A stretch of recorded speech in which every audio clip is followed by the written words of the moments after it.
Germaniya texnologiyasi, Amerika uslubi, Texas barbekyu endi chiqdi.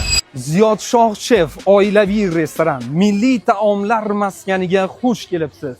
Bu apparatimizni kaptilka, ruschasiga, angliyachasiga smoker ataladi. Bu apparatimizni основной qiladigan ishi go'shtni dudlab berish. Горячий копчение. Fruktoviy daraxt bilan pista ko'mirda ishlaydi. Bu go'sht tayyorlanishiga общий ketadigan vaqtimiz 24 soat.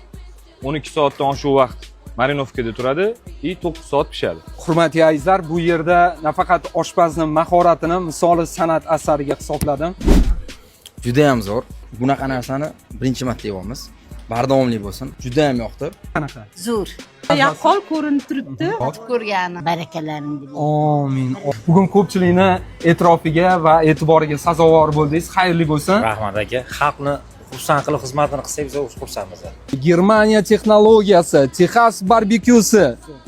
Texas barbekyusi taomning mazzasini yetkazib berishni xohlayman. Keling, yaxshisi o'zingiz tatib ko'ring. Biz sizlarni kutib qolamiz.